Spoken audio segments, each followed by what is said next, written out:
Ils étaient là, lion indomptable, éléphant, lion de la Teranga. Et au milieu du tumulte, une silhouette pétrifiée. On s'attendait à voir un léopard bondissant, un animal de foire ou une peluche de marketing. Mais au Maroc, c'est un monument qui s'est dressé, un homme qui a arrêté le temps. Pas de cris, pas de danse frénétique, pas de gesticulation.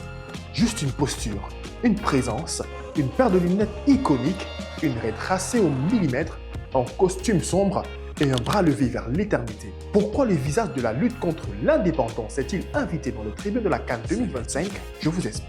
Officiellement, la mascotte s'appelle Assad, un lion symbole de l'Atlas, une création de design pensée pour les caméras et les produits dérivés. Là, c'est le marketing qui parle. C'est propre, c'est institutionnel, c'est le Maroc qui accueille.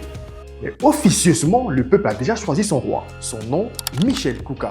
Mais pour toute l'Afrique, il est devenu Lumumba. Ce que vous voyez dans les tribunes, ce n'est pas du folklore. En République démocratique du Congo, le football est une guerre pacifique pour la dignité. Porter l'image de Patrice Emery Lumumba au cœur d'un stade, c'est un acte de résistance culturelle. Car Lumumba était avant tout le martyr de la liberté. Son refus de se soumettre aux puissances occidentales pendant la guerre froide, sa quête de souveraineté totale au prix de sa propre vie, le 17 janvier 1961, en fait de lui le héros éternel de la lutte contre l'impérialisme. Et cet esprit de refus, ce refus de l'injustice, a transcendé les tribunes congolaises pour s'inviter sur la pelouse de la finale, lorsque le Sénégal, face à un penalty jugé injustement sifflé à la 87e minute, a menacé d'abandonner le match, et pas qu'une simple colère sportive, c'était l'écho du cri de Lumumba, le refus de subir en s'imposant frontalement à une décision perçue comme un arbitrage de puissance. Les Lions de la Teranga ont rappelé que l'Afrique ne veut plus seulement jouer, elle veut être respectée. Tout comme Lumumba a préféré mourir debout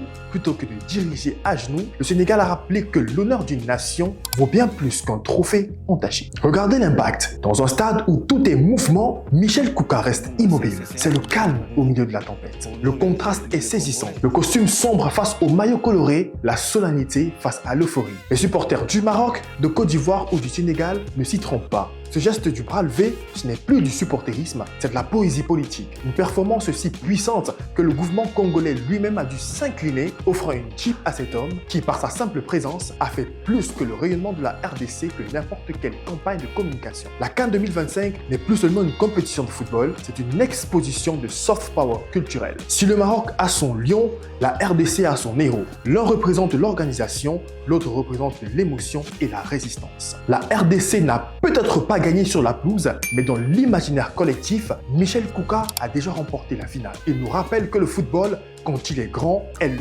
miroir de notre histoire. Il transforme un supporter en symbole et un stade en temple de la mémoire. Malgré la présence majestueuse du lion Assad, quelle mascotte a, selon vous, le mieux représenté l'esprit de cette CAN? Le courage du Sénégal en finale ou la posture de Lumumba en tribune? Est-ce le marketing officiel ou l'âme populaire qui doit définir nos compétitions? Donnez-nous vos avis en commentaire. Bravo au lion de la Teranga une fois de plus, sacré champion d'Afrique. Salut!